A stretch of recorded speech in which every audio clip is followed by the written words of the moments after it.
Well, welcome everybody. I'm really pleased to have this opportunity to have a conversation with Anna Cutler, who's the Director of Learning and Research at the Tate Museums, based at the Modern, but in charge of the museums across all of Tate, correct? Yep. I guess I want to talk a little bit about meeting you. And as a way of introduction. So in 2016, I was a visiting artist at our home campus, or not home campus, our satellite campus in Doha. VCU has its satellite campus there. And I was there in March, and there's a really wonderful art foundation called the Sharjah Art Foundation that's affiliated with the Sharjah Biennial, which is an international art festival that's one of the longest running in the Middle East, established in 1993. And in their off years of their biennial, they have this really amazing meeting called the March Meeting. So I just happened to be there at the time that there was overlap with the March Meeting, and I went to the March Meeting, and I went to the first event, and I sat in the second or first row, somewhere along there. I sat like right in advance of the speaker, and I was sitting next to this woman who we just were chatting about things that we wanted to see and who the speakers were. And then the director of the Sharjah Art Foundation, Hur Al-Qasimi, welcomed us to the meeting, and we're taking notes, and the person next to me is taking notes. And then William Wells, who runs the Townhouse Gallery and space in Egypt, was there talking about the challenges that they had in the Arab Spring. And then he introduced essentially the keynote speaker. And he said, well, we're going to have Anna Cutler. She's the Director of Learning and Research at the Tate. She's worked for 30 years in education, cultural settings at local, national, and international level. Her purpose had been to explore and improve educational interventions in a range of cultural and cross-disciplinary art environments. She's known for, and I'm quoting William Wells because he's reading her bio as I am, Anna believes in transformational leadership and partnership working practice that are based on trust, generosity, and respect. And in 2016, she initiated the Tate Exchange, which is why we brought her here.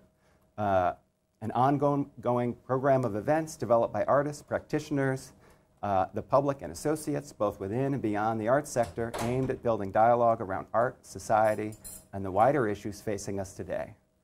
And then William Wells introduced Anna Cutler.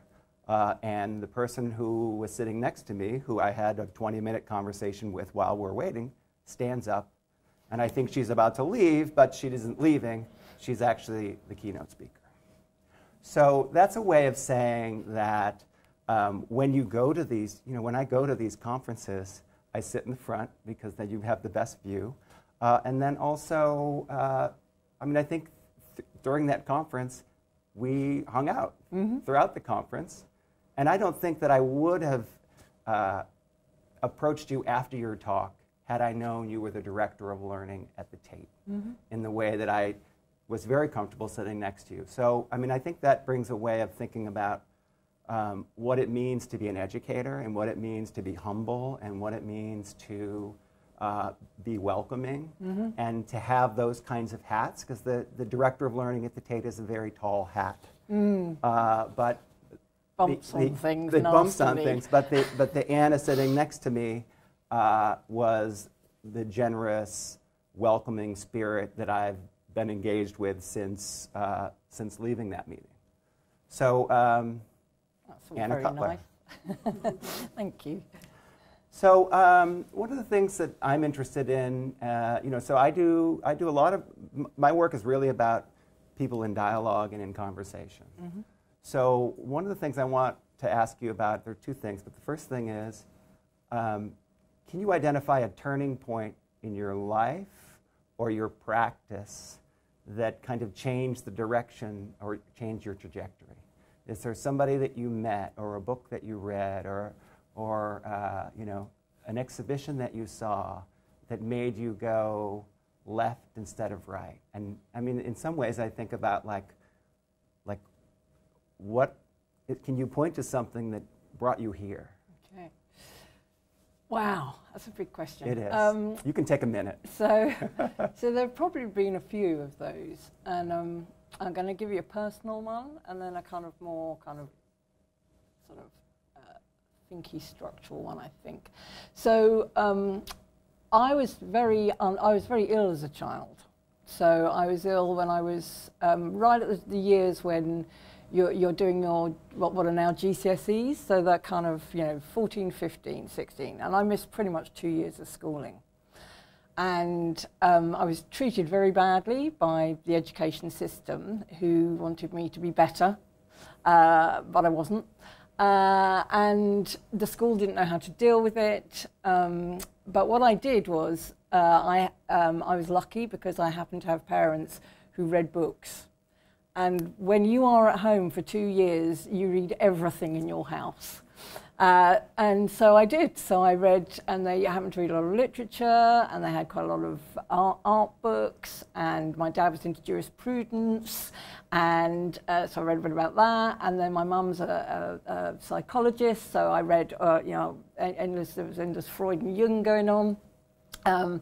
Much of which I didn't agree with, and then my dad was quite interested in structuralism, so I looked a bit about that. So I had this kind of bonkers introduction to anything that was, and cookery books, of things that I actually found that I was unable to eat. But anyway, it was a very, but lots of time for reflection, and I sat in a quite a dark room for quite some years. I know most adolescents do that, but this was a bit more particular, with huge amounts of time to reflect. And I remember reading at the end of that, I can't remember in detail now, but T.S. Eliot's The Invention of Tradition, I think it is. Mm-hmm. And when I did realise that everything doesn't have to be the way it is, that how we understand things doesn't have to be the way things are, and it made me start to reflect on how things were. I think it was that anyway. And then, so that's been a kind of my personal journey, where I realised I learned patience. Sure. I learned how to talk to myself. Sure. I learned how to get through something life-threatening. And all of those things do make you a different person. And I think I sort of slowed down a bit, because I think I was, you know, everything tells you to go at 1,000,000 miles an hour. So I definitely changed a bit. And what was really interesting was that I passed all my exams. So I also went, what does school do then? So, you know, so that introduced me to the whole concept of education and why we do it and how we do it and the ways in which we do it and who we do it for. I'm still asking those questions. Yeah. And can we do it a bit more kindly? So that was that's part of my personal journey, which I think definitely did shape me. And then I remember I did film and drama at Bullmarsh College. Yes. Which is now a course at Reading University, and it was just changing at the time, and I'd just like to give it a massive thumbs up. It was absolutely brilliant, and it was as though they'd read all the books on my home shelves too, and I suddenly realised I'd fallen in clover. And Reading University was at the Tate Exchange when I was there last month. Yeah. And they had taken over the entire exchange floor, and it was really... Yeah, it was really incredible. It was incredible, yeah, and so. You know, and very bizarrely, the one of the people who's doing that was in the year below me that I'd never met. So that was he's now a lecturer there. So life is peculiar. But in one of those very brilliant lectures that I had, in which they kind of mapped out all the isms, so I got this beautiful introduction into thinking. I remember one of our lecturers, Liv Taylor, asking lots and lots of questions. And I had that epiphany when I went, it's all about the better question. It's all about the better question. So that too sent me on a different direction of trying to ask a better question. and maybe, maybe ask, I don't think you can ask too many questions, but I recognise that I do ask a lot of questions of everything. And that I think that everybody has the right to ask all those questions about everything all of the time. But I'm aware that many people don't feel that. So I mean, in terms of the two moments you've kind of talked about, I mean, they're visible, right? I mean, in terms of the story I told meeting you, your patience, so like, can you talk about moments that you've like picked something from that toolbox and used it, both from your early experience and then from the kind of questions, and maybe bring it to now, closer to now. Like, where does that patience and where does that reflection and contemplation play a role in this big hat that you're wearing role? And then also the questions, which I think is a really important part of kind of when you're in a large institution that has 13 separate institutions. And they have a particular way of doing things. Patience. Patience is important. International diplomacy and patience. And empathy is really important. So I don't think I could have done this job. So I started this job, I'm in my 12th year, and I'd always had jobs every 4 years because I'm a bit of a setter-upperer, so I kind of get enthused, and then something interesting pops up, and I go, oh no, over here now, and oh no, over here. So never a kind of career path, more crazy paving, but I've always kind of enjoyed that. But in this job, the then director, who was Nick Sirota, was particularly good at kind of showing something sparkly to me over here after I'd done something, and going, well, you could do that, you don't have to. So I think he got my interesting mind and the way I wanted to, sorry, that came out a bit wrong, my interest and the way my mind kind of magpies around a bit. But I think I would have been too young before to go into a really big institution. Sure. To be able to go, on day one, for example, I went to pick up a desk to move it, and someone said, oh no, you have to speak to health and safety about that first. And I thought, oh, okay, this is going to take longer than I thought. And I did think, okay, this is going to be a 10-year plan. This isn't 3 years, this isn't 2 years, whatever it is. And partly I'd wanted to make change, that I'd often sat outside institutions and had a critique, and I thought, actually we are all responsible for the processes of our institutions, visitors included. What am I going to do? So I thought I should take some responsibility to do something. So that was my thought, and I went in there seeing what difference I could make, and I did think, this is going to take a long time. And so patience was indeed called upon. But also that sense that, particularly if we bring it into the now with Tate Exchange and with working with 63 different partners and associates, many of whom have very different wants, needs, values, demands.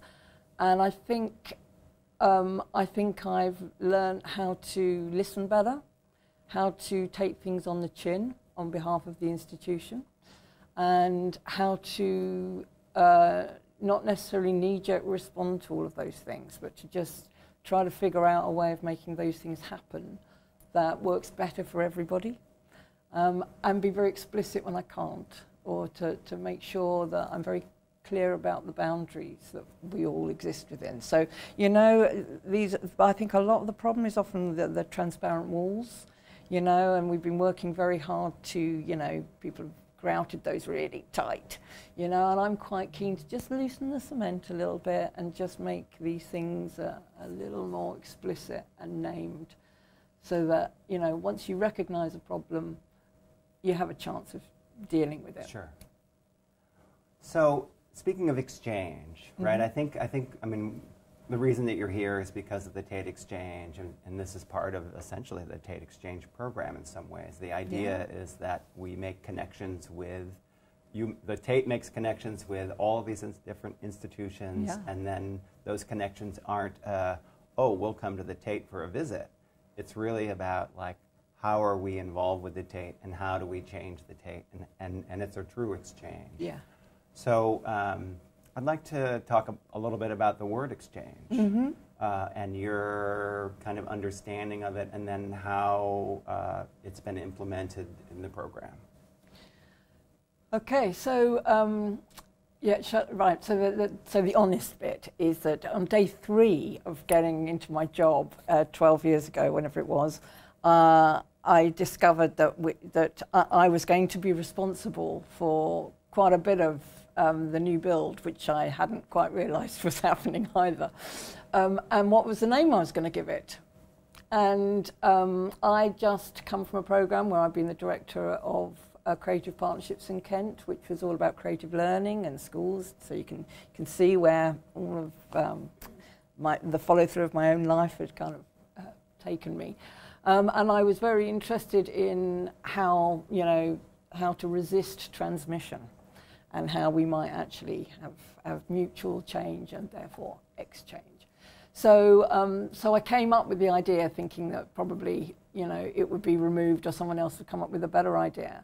But actually it's only got stronger and stronger in terms of what's meant by it. And so we first of all, it was the names of the floors or the space that we had, and then it became the name of the program itself, as we realized it really genuinely was about a sense of institutional, human, artistic, pedagogical, knowledge exchange. And if we were true to that, we should definitely call it exchange to kind of commit ourselves to it. And so we had, so we thought in the first year, the obvious, so every year has a theme. So the first year was exchange itself, because I then went, well, that's what we think.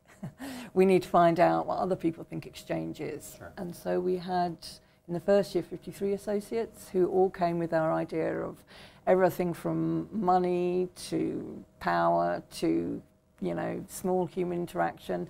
But that exchange, and, the big exchange, I think, for me, that's coming out of all of this, so after a year of kind of gathering the findings together, is in this quite intimate human exchange that tends to happen on the floor, that then gets expanded into the kind of the space and what's happening. So you have this kind of bit like art itself. You go from the detail to the bigger picture on a kind of regular basis, so that people's intimate conversations get expanded out into the broader dialogue. And I think that makes it quite a particular civic space. Sure. And quite a brave one and a generous one. Yes. People seem to kind of get the values of the floor without them being, put on a thing saying, these are the values. They have a sense of their own responsibility to one another in that space. So that sort of between others, Tim Etchells, who was the kind of lead artist in the first year, called it all about the give and the take, Yes. which I loved. It's a very kind of gentle way of recognizing that there does have to be both. To just give or to just take is not enough. There Indeed. has to be both. Indeed. Yeah, I think I'm interested in my practice is such that, it works at this level. Mm-hmm.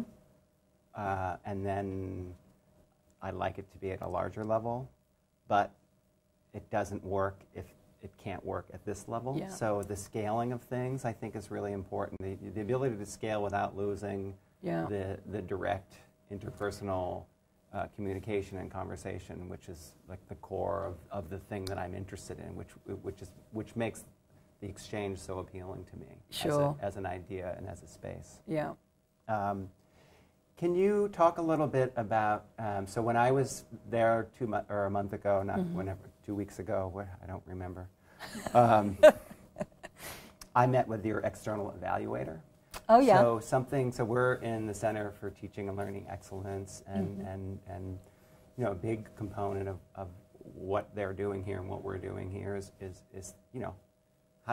measure the thing that you're doing? How do you make sure that there is actually teaching excellence? Because again, like delivering content does not an education make, right? So Correct. Can you talk about the qualitative work that somebody like Hannah is doing? Yeah. Because I'll tell you, as from the perspective of an artist, meeting with her, and my program hasn't begun, right? So I go to London, and one of the meetings is with Hannah. It's an hour and a half, and her charge is to evaluate the thing that I haven't even done yet, and also to say, you know, what are the results you want, and which was a huge challenge, because part of the results I'd like is to have a program at the Tate, document it, put it in my CV, and do another one somewhere else, right? I mean, that's like, okay, great. Yeah. I want to do the project, and Hannah was like, but you can do so much more. Like, what do you want the results to be? Which led to this conversation where we might be doing recovery allied training for the staff of the Tate. Yep. There might be an ongoing recovery meeting at the Tate. I mean, all of these things that I'm doing here as part of the community that I'm in is part of, it's not just the visual piece, it's not just, you know, what looks nice and flashes, it's also the base and underlying thing that I'm doing, that you're giving me an opportunity to share and bring and exchange. So yeah, evaluation, I think, would be a great thing to talk about. Yeah, so that's been very important in my life. So I was, of course it was, because I'm interested in asking questions. So, but I did work at a university for many years, where I actually was a lecturer in performance practice. and from that, I think I kind of developed a whole kind of series of my own questions and ways of going about things. And then when I started at Tate, one of the first things I did when I arrived, I was the head of interpretation and education, which that's always been a strange term for me. But then when I became the director of learning across both all sites strategically, but Tate Modern and Tate Britain kind of programmatically, the first thing I did was restructure my team to have someone who was the head of research and evaluation. So for me, it doesn't come as a, we'll get round to that. It came to me as a, we have to have this thing in from day one to establish the kind of frame for how we want to go about what we do. And I don't know whether you've met Emily yet. She's on sabbatical, writing a book. I said slightly bitterly. No, and she's just, you know, I hear her in these conversations with the whole team all the time going, why? Yeah, why? And I think that kind of constant demand of the team to account for why and what and how has been actually really exciting to everybody. You know, it's like, why do we all do this in the first place? So, you know, she holds sessions where we all come together and we talk about an article or something that's come out we might really disagree with, but, you know, so sort of keeping a real professional engagement and development. You know, Jill and I have been running this course. This is the third year that it's running, and, you know, our conversations with Enoch about, like, well, why are you doing this, and how does this tie into the thing that you're doing, and how do you get the students to actually do the thing, like, made us change the thing that we were doing in a way that now works, in a way that it didn't. You know, like some of the things, like you got to count that the kids were there.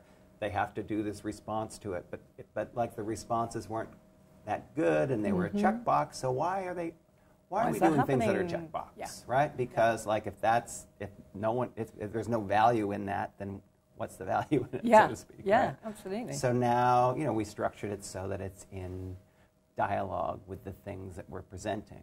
So it works, you know, works better. Thanks for the help. It does, and so it is all about a continuous critique, isn't it? Yeah. Continuous reflection, being able to be wrong. You know, yes. It's all right to be wrong. In fact, it's really important to be wrong and to recognise it and to be able to do things better. And I think, I think it's quite demanding of my team. I kind of go, so you never really want to do anything more than once, would you? Because you want to do it better. Yeah. But, you know, but they know, they feel that now. You know, they wouldn't want to do the same thing over and over, apart from it being, you know, incredibly dull and boring for them. You know, there's always something to be improved on, you know, and yeah, what do you think about failure? I love failure. I'm, you know, but I am quite high risk person. Sure. So, you know, I am the person who, you know, if I throw a ball in the net and it doesn't go in, I move backwards because it'll be more likely to go in the net then, you know. So I expect failure to happen if I am prepared to take risks. Sure. And I don't seem to mind that. I know other people do mind that, and it does make people anxious.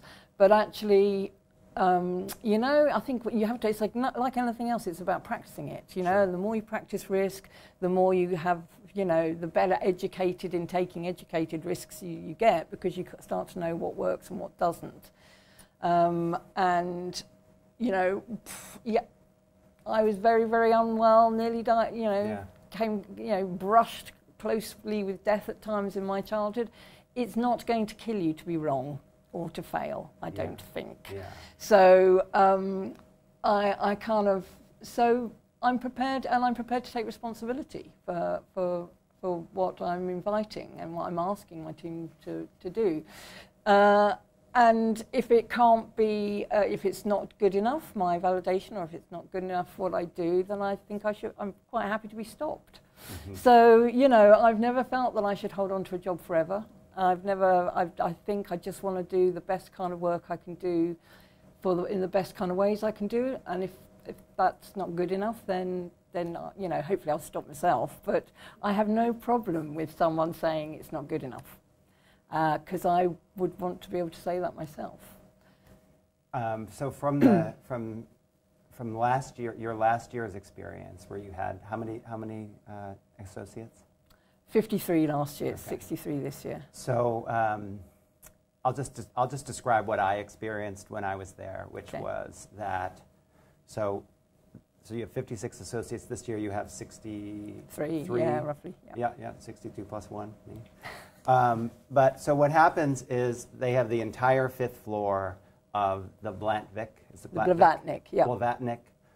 building, which is a brand new extension. If you've ever been to the Tate Modern, it's built in an old power station, and there's this great huge hall, and right next to it now is this tower that has a huge 5th floor, and the whole 5th floor is reserved for the Department of Learning, right? Mm-hmm. So which is unheard of in museums, right? Usually museum education is in the basement. So if you think of the VMFA, it's in the basement, and there's lots of crayons there, and white paper on rolls, right?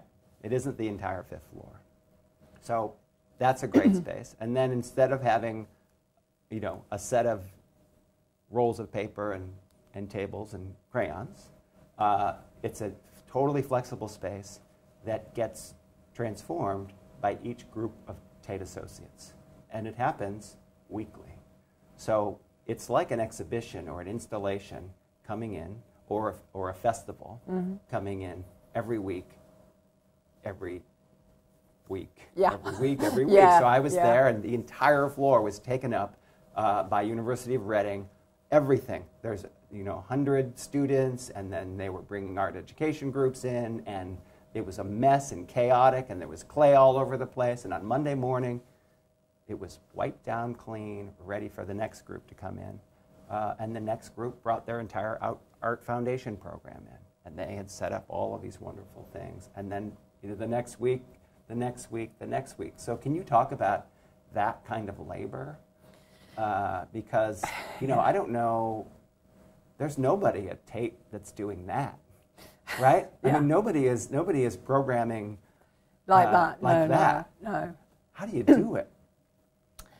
Yeah, well, perhaps I'm not the person to ask. perhaps we should ask Jane and the team. Well, that's true too. Yeah. So we have a team. We have a team of fantastic people, is the truth, who and some very clear kind of guidelines for what we need people to do. And again, it's one of those. It's making explicit what we can do and what we can manage, so that the associates come in know what they can bring, and they know what we can bring. So that's really, really important. We also have in our first year, we got lots of things wrong. So we had a brilliant production manager, but she was sort of part-time and freelance. We learned straight away, it's like, we need a full-time, saint. And we found one, Morgan, who used to run the Brighton Festival. He used to be the production manager for the Brighton Festival. So he had this mentality of day after day. And actually, so of course for him, he's kind of going, actually, it's quite relaxing. I have a whole week before someone wants another impossible thing. But it's a very different rhythm to the rhythm of the museum, which often has a kind of 3-year, we plan things. This has got a kind of speed to it that comes and goes. We want to be able to be responsive to things and to ideas that happen. And if there's something that happens, we want to be able to have a sudden debate there. We can do that. So, but it's, it's based on people whose motivations are, really strong for wanting to make a difference. So I think it speaks to people who want to get involved in it, who really want to shape up this kind of transformation or change or dialogue about what can happen and what it can be. And it's very interesting because it also comes, as you say, with a different kind of aesthetic each time. And some are more acceptable to the museum than others are because they're more familiar. And, we were talking about the kind of the aesthetics of pedagogy. Sometimes the very best learning happens in what appears to be chaos. And I go, it's not chaos, it's all really well thought out. But, we are used to what we are familiar with. So having to rethink that and actually watching associates from last year who've come into it this year, who actually have kind of shifted the way that their work looked, has been really interesting. So Plymouth School of Art, who have a continuum learning, so they have a nursery school through to their graduate program. So wonderful. And they brought they brought from tiny kids to their students. And last year it was a sort of pop-up school. And it's a school of creativity for the kids, and cooking is big, and amazing work they do. But it was kind of all over the place last year, and if you came into it as a member of the public, you kind of just you had to take your chances. Whereas this year they'd made it a lot more legible for people going into this public space. And I think actually one of the pictures we have is the Plymouth factory. Oh right? yeah. So one of the pictures that's sliding by us, and it was all cardboard. Yeah. And they actually had maps on the floor, so you actually could navigate. Yeah. Exactly. Yeah. So I think. It's been a real learning for all of us. So for us, we've learned so much about the associates and what you all do, and going to see where people are, where they live, and what their context is really important to us. And understanding the ways that people need to work and how that can happen is really important. But equally, I think associates who had assumed things, as we have now realised that it's because things work like this. And in my experience, have been associates have suddenly felt, as their moment got closer, very anxious, of course, because you are suddenly exposed in this huge spotlight.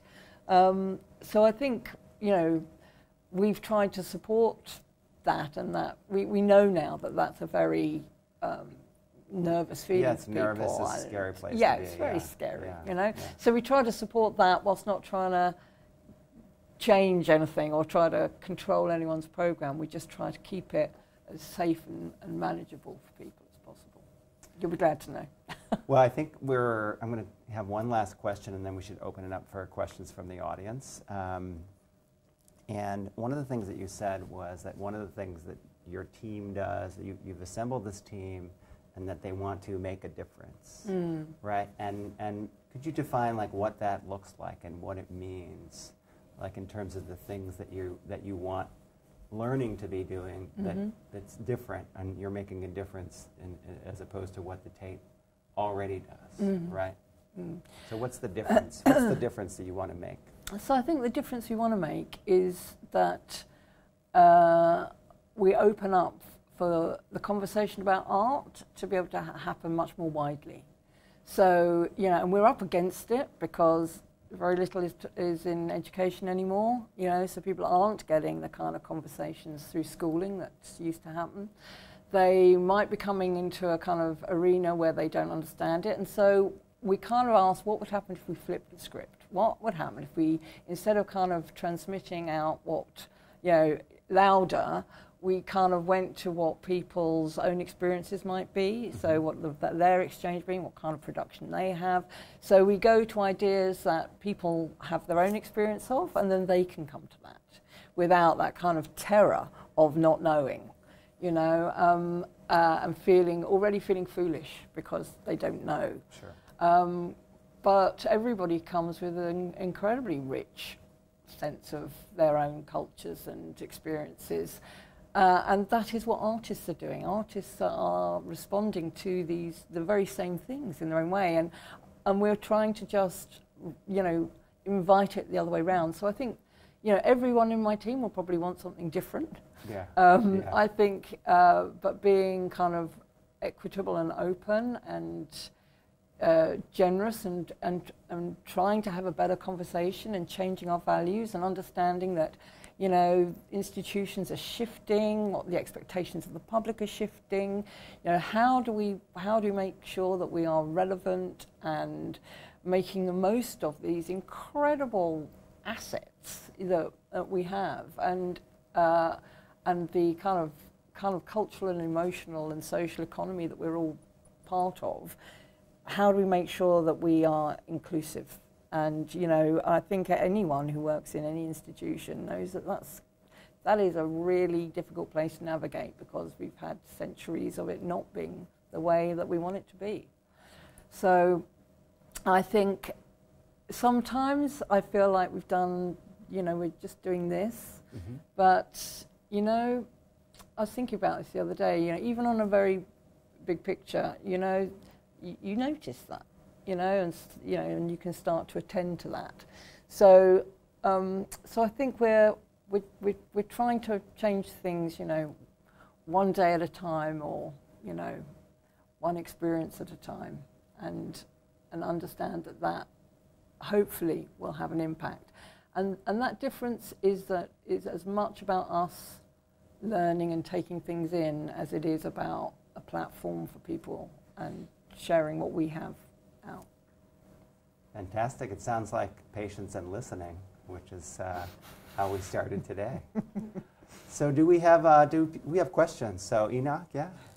So Enoch, I'm the director of our Center for Teaching and Learning Excellence here at the university. I was really, in the beginning you talked about your interest in transformational leadership. Mm. And, you know, one of our goals here is to help lead transformation, you know, pedagogical, curricular transformation. Mm. To the benefit of faculty and student success. And I'm curious, like, based on your experiences and your thinking, could you put a frame around that for me? Could you elaborate on that concept of transformation? So what do I think about that? So it comes back to the question for me again, which is what if? And it shares the same values of. So we do have, you know, so we have sort of set values, other words around it, but which are about trust, respect, generosity, and risk. And for me, those are all the things about leadership or they're kind of the fundamentals of leadership, or you know, Eric Fromm's ideas of a kind of mature love. These are all kind of care, responsibility, trust, knowledge, respect, you know. And you know, what is transformational is in making it clear that everybody can do that you can have transformation. And we also know how brilliant it is, how brilliant the system is at making sure that doesn't happen, right? You know, in fact, you know, I remember saying once, it's like a cockroach, you know, education is like a cockroach. It's designed not to change. And someone said, yeah, but you know, even when you cut its head off, even when you cut the head off, it'll go on working for 3 months without any difference. Okay. Yes. Because, you know, in a way, the idea of how you change it is so huge. I mean, where do you start? You know, and I think that kind of is what stops people, that sense of just, it's such an enormous thing to tackle. How on earth do you go about starting? And then I think, well, you know, if I look at the children, I'll give the example of this Plymouth School of Art and the Plymouth School of Creativity. Those children are happy. I mean, you know, it's almost as basic as that they want to come into school, they are devising their own learning programs, they're making excellent choices. You know, they're learning how to be really kind of whole, developed human beings. And that has happened because the leadership is transformational there. And but they are incredibly brave, and they are having to resist quite a lot of complex stuff and requirement. And you have to be, you know, I suppose part of this is feeling the motivation and the passion to want to do that. And then the other part of that is the pragmatics, because, you know, we all know the pragmatics can take you down. You know, when you're in that meeting for the 4th time or the 4th year, not being heard and people just saying yes but nothing changes, you know, it's very hard to feel you should and must keep going. Or, you know, I've met with a lot of people who are student teachers who, once they get into a school, you know, that passion and drive, they just feel worn down, you know, by the amount of work they have to do and how the system doesn't really give into it. And yet, I have also worked with incredible teachers where the heads have taken the risk and gone, we are going to do this. We'll do the curriculum, but we're going to do it in a way that goes, we're going to do an and here. We're going to do that, but we're going to do it much better, and these children are going to have an incredible experience. That's so brave and exhausting. And they're also the ones, though, that do reflective practice and kind of keep it moving. So, I don't know, what am I saying? Am I rambling? I think it's in still believing that things don't have to be the way they are. That actually, if we inspire enough people to think that they don't, maybe they won't be.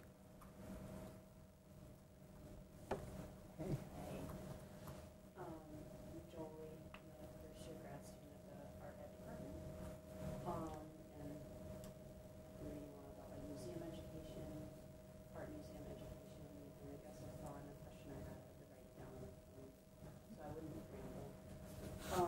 There's like a conversation about attracting a more diverse audience to art education within the museum. Yeah.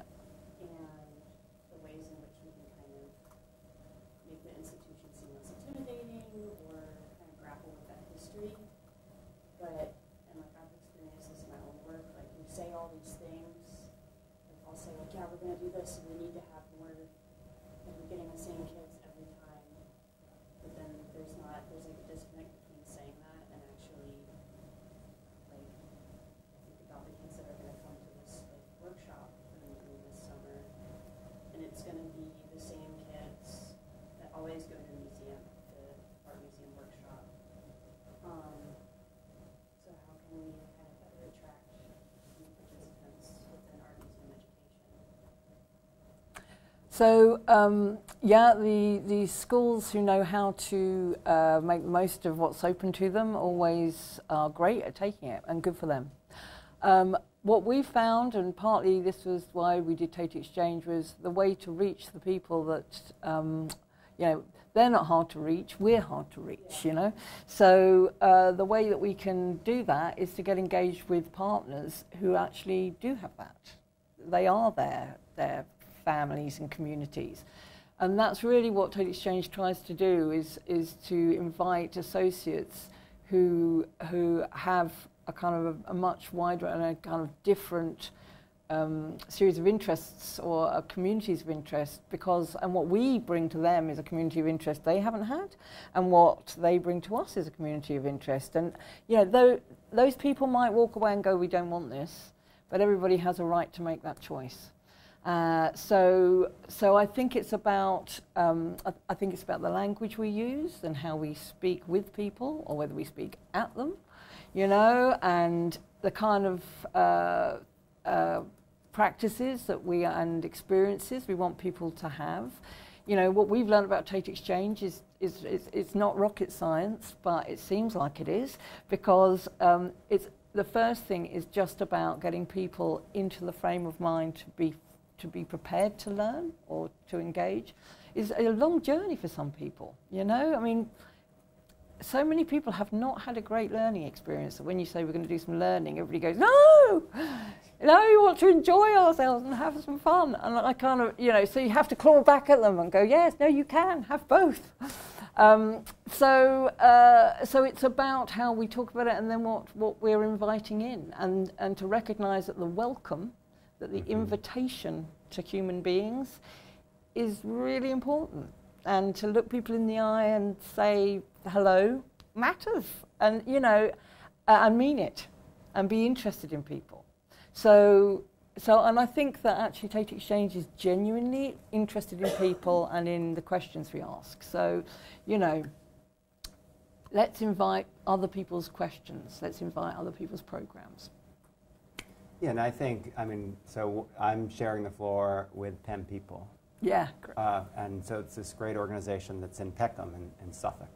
And I mean, I went to visit with Nicholas. Have you met him yet? Yeah, yeah. Yeah, so, and Nicholas knows Incredible. everyone in Peckham, which has changed my notion of what I'm going to do on the floor, because everyone in Peckham is going to be there while I'm there. I mean, they are.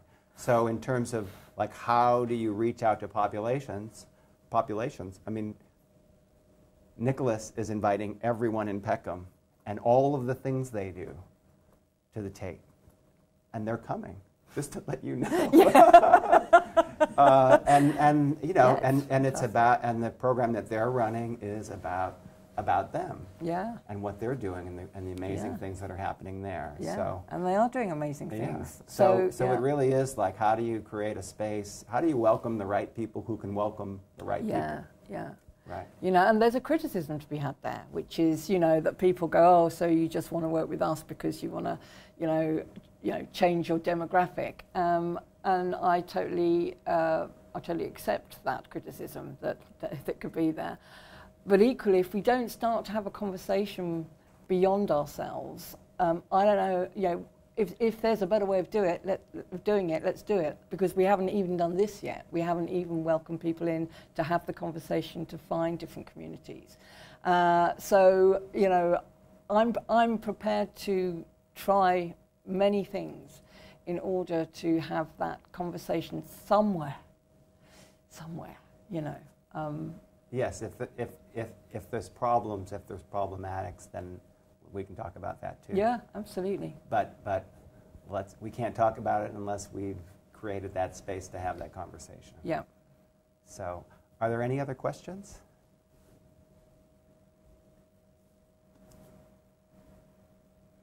We're going to run out. We're going to be right on time. I think we're right on time. Well, thank you so much for coming all the way to the United States to sit here in front of this beat-up old suitcase and talking to some secondhand microphones at the Center It's my for kind of aesthetic. It's good. Teaching and Learning Excellence at Virginia Commonwealth University. Thank you so much. Well, you're welcome. Thank you. Painless.